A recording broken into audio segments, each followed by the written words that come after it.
Listen again. Circle the correct answer. 1, Hi, this is Joe Walters in New York. It's midnight here on WRPN Radio and time for Real or Imaginary, the show that looks at unsolved mysteries around the world. Tonight, we're talking first about Bigfoot. Bigfoot, if it exists, is a huge 2-meter tall creature that looks like an ape and is said to live in the Rocky Mountains. On the phone with me now is Robin Brown, who has been looking for Bigfoot for many years now.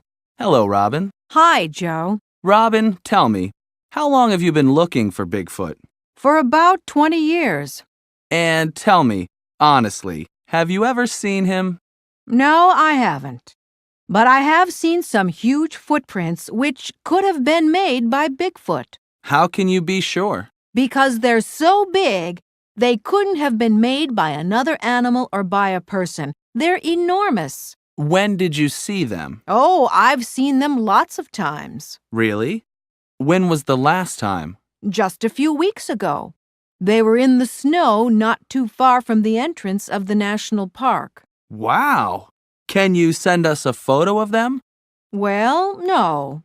I didn't take a picture, and now the snow has melted. Oh, okay. 2, And now we're going to look at an unusual event that takes place on the banks of the Mekong River in Thailand. For 2 nights every year, people go there to see something they call the Naga Fireballs. I've got Niran Watana on the line in northern Thailand. Hi, Joe. It's midday here, and I'm standing on the banks of the Mekong. And there are thousands of people here from around the country. We're all waiting to see the Naga Fireballs. And what exactly are the Naga Fireballs? Can you explain the phenomenon to us? Well, Joe, the Naga Fireballs are very interesting. They are pink balls, about the size of an egg, which come up out of the river and rise up into the air and then disappear. That sounds amazing. But Niran, are you sure they exist? Oh, yes, I'm positive. I've seen them many times. And what causes them?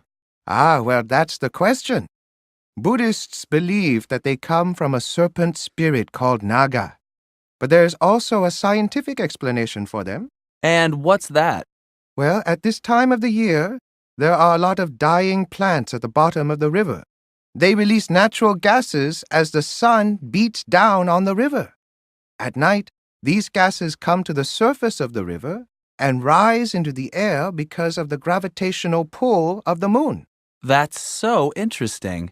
It must be a beautiful sight.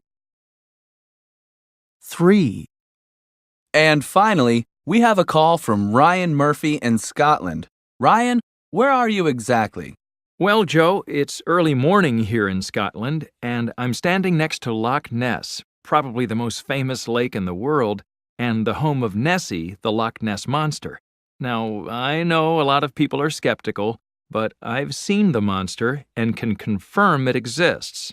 Are you saying that you've seen the Loch Ness Monster? That's right. When did you see it? When I first visited Scotland about 10 years ago. And what did it look like? It looked a bit like a whale, but it had a very long neck. And you're absolutely certain that it was the Loch Ness Monster? Yes, I'm positive. How can you be so sure? It couldn't have been anything else. It was huge, and it made a loud noise unlike anything I've ever heard. I'm sure it was Nessie. Unbelievable. Well, thanks for your vivid description.